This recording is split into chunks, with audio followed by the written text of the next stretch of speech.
All right, so the next major chapter of the Money Runs the World Part 2 episode is the Octopus murders, from Danny Casolaro and his mysterious death, to Robert Maxwell and the connection to PRISM and Israeli spyware, and the case of Suchir Balaji and OpenAI.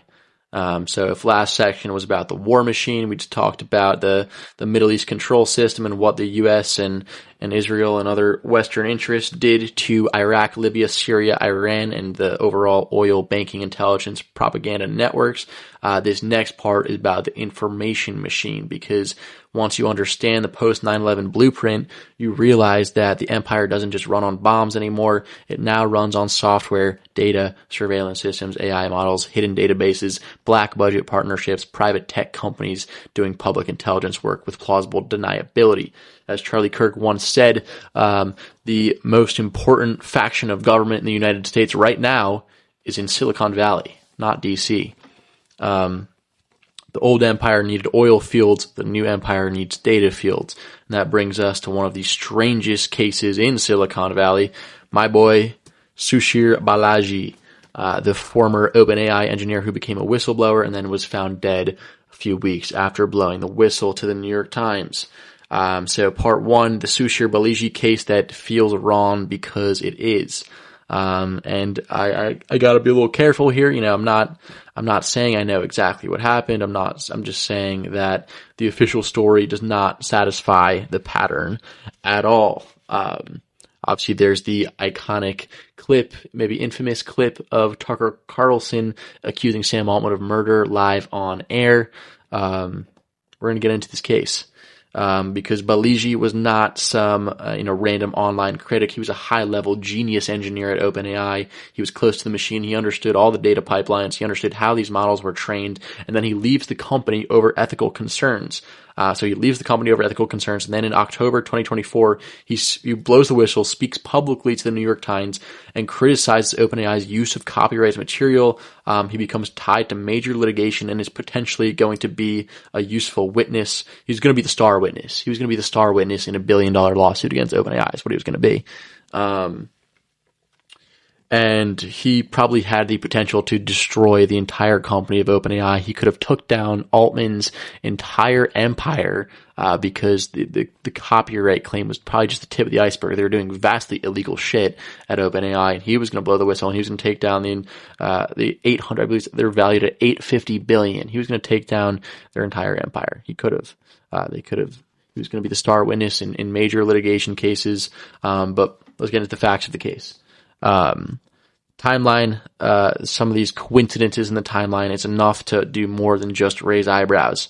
So I just said he leaves OpenAI due to ethical concerns. Then he speaks publicly to the New York Times. He is literally quoted that he's fearful and scared for his life. And then his life is no more in November 2024.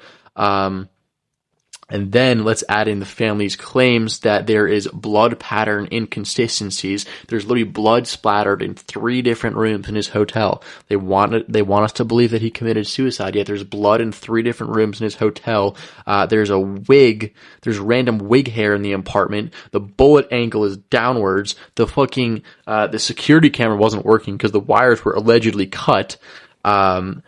And the funeral home he was brought to suggested another autopsy. And then his mother kept the apartment preserved as if it was still a crime space for months after. Highly recommend listening to Suchir Balaji's mom, I forget her name, on the Tucker Carlson podcast. That's what started my deep dive into this case. I was listening to his mom go on Tucker. But yeah, take those few facts about what actually happened with the murder. You'll understand pretty quickly this was not a suicide at all. So his mom also says that he had important documents, claimed her son was preparing to share internal documents related to OpenAI that could have been damaging. And it was discovered that his laptop had been tampered with. So I guess the main point is that Balaji was probably blowing the whistle on more than copyright. And he was not just a critic. Obviously, he was a genius engineer. He was working at OpenAI at the highest level for 5+ years. He was about to testify in a major lawsuit. He was openly accusing the world's most powerful AI company of illegal training practices. And he was working in a field where cutting-edge research intersects geopolitics, IP wars, and national securities. So, in other words, he was not just making noise on Twitter. He was inside the machine. Obviously, copyright is the public-facing issue, but behind that are the deeper questions about where the data comes from, whether it's private or sensitive data, the types of internal capabilities being misrepresented, safety concerns, stuff about government intelligence partnerships, don't say Israel, and were data sources being laundered through intermediaries. And then there's the emergence of an OpenAI exodus. So after this stuff and around the same time frame as the Balaji state case in late 2024, dozens of AI safety researchers resign, alignment teams dissolve, internal dissent leaks, and there's rumors of massive internal pressure growing. This creates this narrative that with, Suchir's concerns are not isolated at all. They're symptomatic of a larger picture, of corruption going on at OpenAI. And so when the most powerful AI companies in the world are sitting on the most valuable data sets in human history, the people who understand how those systems were built become very dangerous people. So the Suchir Balaji case, he is said to be have committed suicide in November 2024, yet there was no head wound despite the suicide by gun narrative. There was a blood pattern inconsistent with self-inflicted shot. There was blood splattered in 3 different rooms. There was random weight carrying in his apartment. There was a downward bullet ankle. There was cut security tapes. There's a funeral home suggesting second autopsy. The apartment was still being preserved as a crime scene, and his mother is bringing the story to the public. Sam Altman was boys with the San Francisco mayor. Got this shut down real quick. But OpenAI, powers that be, they had this kid murdered because he was about to bring, in all likelihood, I'm not stating this as fact, in all likelihood, this guy was murdered by shadowy cabal, deep state, higher power, Israel. I'm not going to say Israel, but there's clearly an OpenAI Israel link if you look at OpenAI's board. And Suchir Balaji was about to drain billions, expose them, and he was about to become a major problem for OpenAI. Altman made a business decision. All right, next, the Octopus murders parallel. After we had the Control Altman delete case of Suchir Balaji, now let's get into the case of Danny Casolaro and the OG Octopus murders. I can't recommend the Netflix docuseries enough. American Conspiracies, the Octopus murders. So this is where the Balaji case starts to echo an older story. Danny Casolaro was a journalist investigating the PROMIS software scandal. That's PROMIS, the case involving alleged stolen surveillance software, DOJ corruption, intelligence agencies, organized crime, Robert Maxwell and the Israeli backdoor, which I'll get into, and a hidden network that he called the Octopus. PROMIS was not just a software, it was allegedly a surveillance tool, a way to track people, money, cases, intelligence, and information across different systems. And Danny believed he stumbled into a network where private tech, government power, intelligence operations, and criminal finance all fused into one shadow structure. He went a little bit too far down the rabbit hole into the world of the shadow government, deep state cabal. That's what the private tech, government power, intel operations, and criminal finance is. And then he was found dead in a hotel bathtub in 1991 in West Virginia after closing in on a key source. Ruled a suicide. His family contested that, said it was murder, and his files were literally stolen and missing. If he committed suicide, his files don't disappear out of thin air. I'm sorry, they just don't. Should sound familiar to the case of Balaji, different era, same architecture. Casolaro was looking at surveillance software. Suchir was looking at AI. Casolaro was investigating hidden databases, and Suchir may have understood hidden training data. Casolaro was tracing the fusion of government and private tech. Suchir was inside the most important private tech company on Earth in a field deeply entangled with national security. That's the bridge. PROMIS was the prototype. AI is the upgrade. PROMIS was about tracking the world, and now AI is about predicting, generating, manipulating, ranking, filtering, censoring, and stimulating the world. That's why the octopus metaphor matters, because it's not just one conspiracy, it's a structure. It's tentacles everywhere with no single head, public-private partnerships, 1 foot in, 1 foot out, cutouts, contractors, assets, intel agencies, banks, law firms, defense contractors, companies, and now add AI labs into the mix of the entities that make up the shadow cabal and deep state. So after quickly running through the cases of Casolaro and Balaji, there is clearly a meta pattern of why all these stories look alike. In any event, there's a bunch of different stories. I named the 2 that I'm focusing on today. It's a lone researcher who uncovers something powerful, then ultimately becomes fearful, goes public, dies suddenly. Authorities insist it's suicide. Physical evidence indicates the contrary. Files and information goes missing. The case is closed quickly, and the family continues to insist it was a murder. This pattern repeats with Casolaro. There was Gary Webb I mentioned before. There's Gareth Williams, M16 cryptographer, locked in a bag. There's the case of Aaron Swartz I'll get into in just a second. There's obviously the Epstein's network of suicides. I named a bunch of them in my Epstein episode and in my Great War segment.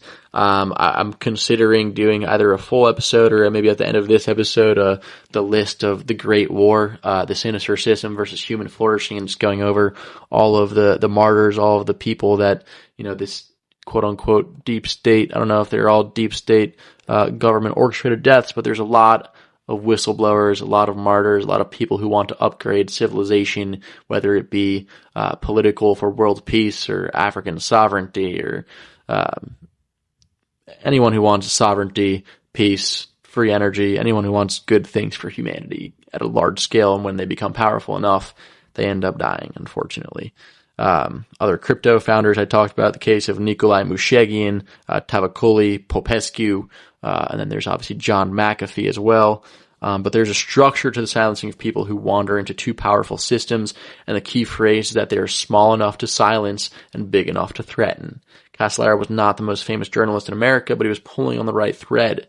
Balaji was not the CEO of OpenAI, but he was credible, brilliant, internal, and becoming public. That is the danger zone, before someone is famous enough to be untouchable, but after they know enough to be a liability.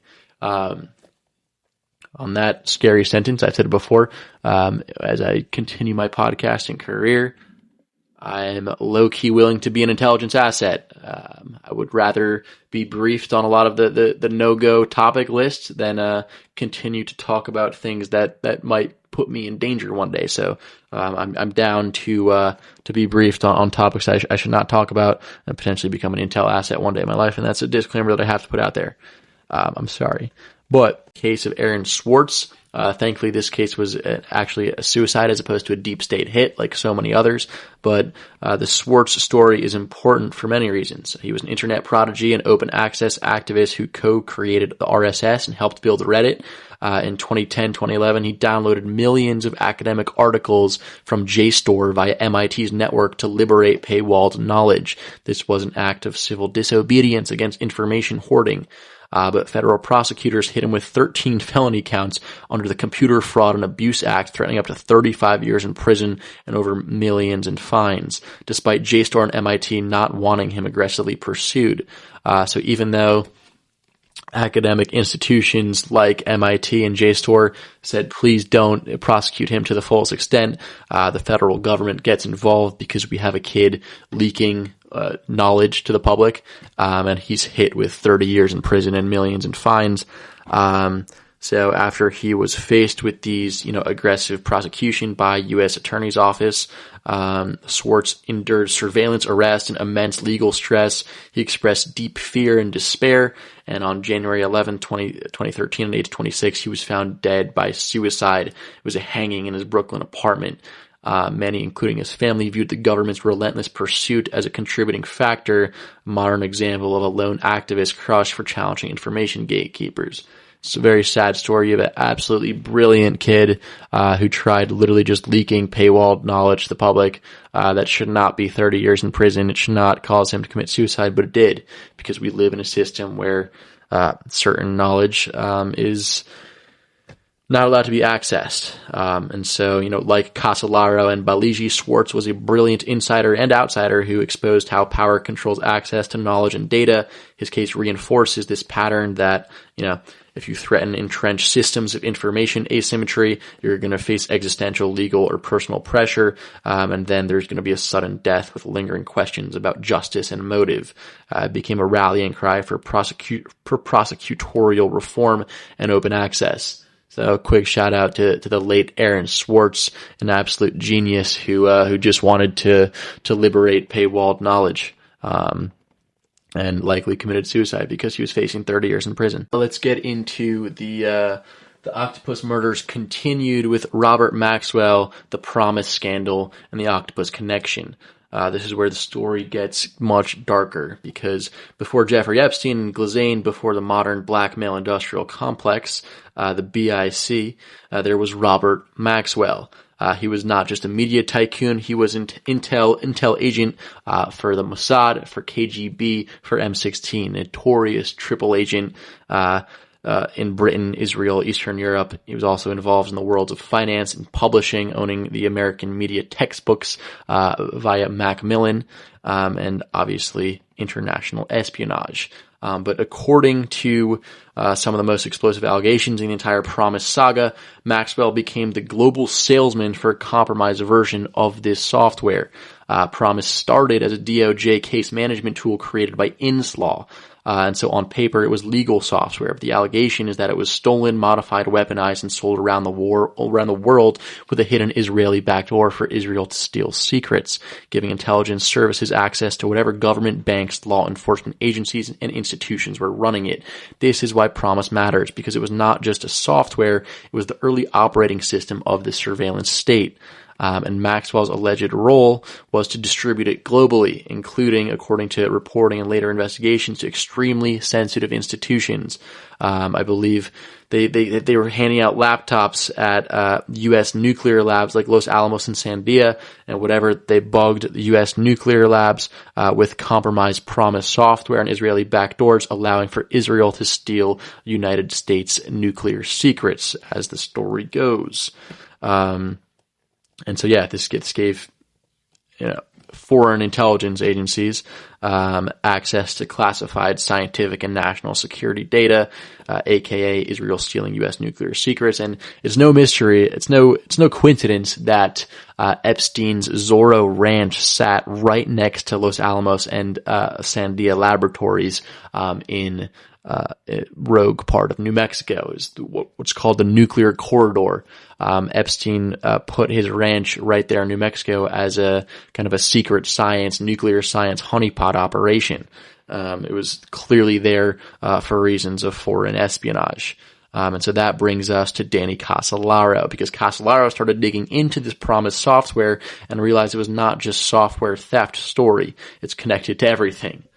He realized that PROMIS was connected to Iran-Contra, the BCCI, arms trafficking, intelligence cutouts, the October surprise, and money laundering. The October surprise was when, I believe it was Reagan, who kept American hostages in Iran, to make it look bad for Nixon. Double check me on that.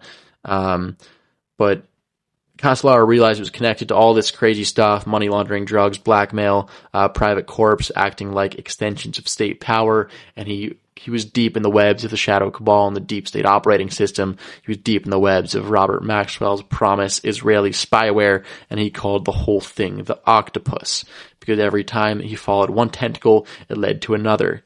Justice Department corruption led to intelligence agencies. Intel agencies led to foreign governments. Foreign governments led to banks. Banks to weapons. Weapons to wars.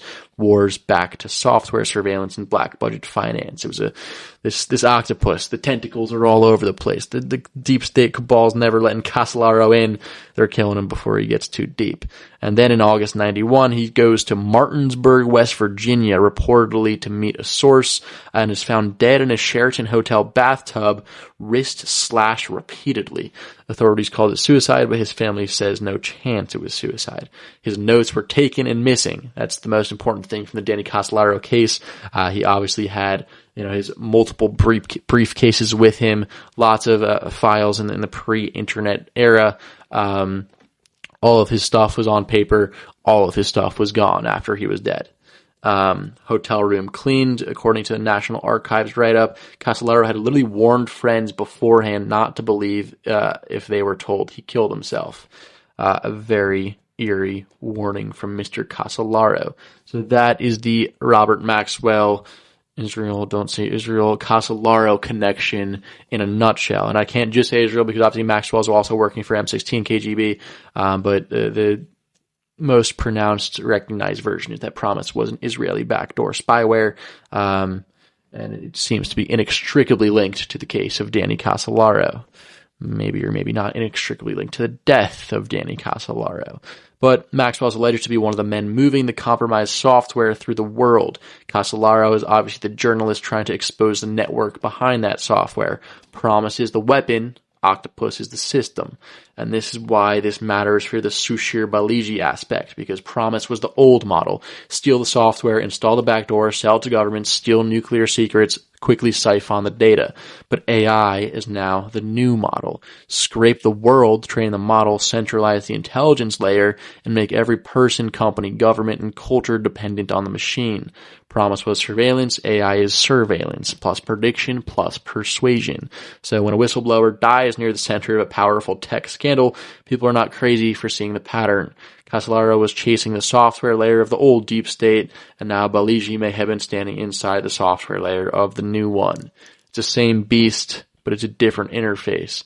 This is one of the scariest rabbit holes of all time, and it's because Suchir Balaji and Danny Casolaro represent so much more than investigative journalists and whistleblowers dying. They represent the octopus wrapping its tentacles around the neck of someone that threatens it. And so to conclude today's podcast with the Octopus murders as part of the Money Runs the World episode, last part of the deeper conspiratorial architecture behind the Octopus murders and behind what Suchir Balaji was doing, blowing the whistle on OpenAI, and some of the, I guess, explanations for, what exactly he was blowing the whistle on and how it connects to the deeper, system of surveillance, shadow cabal, deep state territory. So 4 main hypotheses people explore, from the most grounded to the most speculative. Hypothesis A, the boring one, is that AI companies face all these types of existential lawsuits, trillion-dollar stakes, national security pressure, internal dissent, and political influence battles. And so in this interpretation, the risk isn't quite murder squads, but it's cover-ups, intimidation, negligence, pressure, or misclassification. This is the Occam's razor version, still dark but pretty plausible. The hypothesis B, kind of the mid-level aspect, is that AI is approaching dangerous capabilities and data about misuse or shortcuts is too sensitive. Suchir probably stumbled on training data illegally obtained, private data sets used without consent, bypasses of safety protocols, intelligence partnerships, foreign intelligence partnerships. As I said, it's pretty clear there's a link between OpenAI and don't say Israel. There's geopolitical interference, and whistleblowers in these spaces historically get silenced, whether that's Ed Snowden, Julian Assange, Drake, Binney, Weiner, a couple other examples. And here the crime is not murder, but it's information concealment at a large scale. Hypothesis C, AI companies and governments represent this fused shadow structure. As Charlie Kirk said, Silicon Valley has become the most powerful aspect of government within the United States. Silicon Valley is more powerful than DC at this stage in the game because AI companies and governments are combining. This obviously parallels the PROMIS Octopus murders because private tech leads to government surveillance leads to plausible deniability, mass data harvesting allows for central control, and whistleblowers have extreme risk. This version claims Balaji learned something the public cannot know, whether that was data pipelines, government accesses, emerging AGI risk, or misuse of AI for overall censorship, psychological operations, or predictive police. His fear after the New York Times article aligns with this theory. He was probably going to blow the whistle that, OpenAI might not be the truest information source. It might be biased towards certain deep state policies. Certain information on OpenAI might be limited. It might not be created and trained on models that allow for information to be free. And we used to live in a world where, the mainstream media used to suppress information, and the mainstream media used to be a source of the deep state. And now we're entering a world where LLMs are going to be trained in the same way mainstream media sources were trained. There's going to be, parallels between Fox and CNN spitting out meaningless bullshit and OpenAI not being able to tell you the truth on certain conspiratorial topics. Hypothesis D, which is pretty speculative, the last hypothesis here, is that AI represents a new geopolitical weapon, and anyone who exposes foundational secrets is systematically eliminated. This is the Octopus 2.0 view, and in it, OpenAI, DeepMind, Anthropic, etc. are now arms of this new soft intelligence apparatus. They are arms of the deep state. Training data, model internals, and capabilities are the most valuable secrets since nuclear physics. And obviously nuclear physics was when Robert Maxwell had an Israeli backdoor on PROMIS at Los Alamos. And now whistleblowers threaten national, not corporate interests, and they're treated as intelligence threats. And this would explain contradictions in autopsy for Suchir, missing investigation urgency, strange forensic inconsistencies. Go back to the segment of me telling you about all of the inconsistency with the Suchir case. That is obviously it was murder. It was not suicide. And obviously his mother's and family's claims that the narrative does not match physical evidence. So this is also why the case feels symbolically strong, because it fits too neatly into the structure of past deep state incidences. So, a little closing riff. When people ask why the Suchir Balaji case feels so strange, it's because it's not just one death. It's the setting, it's a whistleblower, it's $1 trillion industry, it's someone who could have led to the demise of the most powerful company on the planet, arguably. It's someone who could have led to the demise of OpenAI and the empire of Sam Altman, could have had them tied up in litigations. He was bound to be a star witness. That star witness is no more.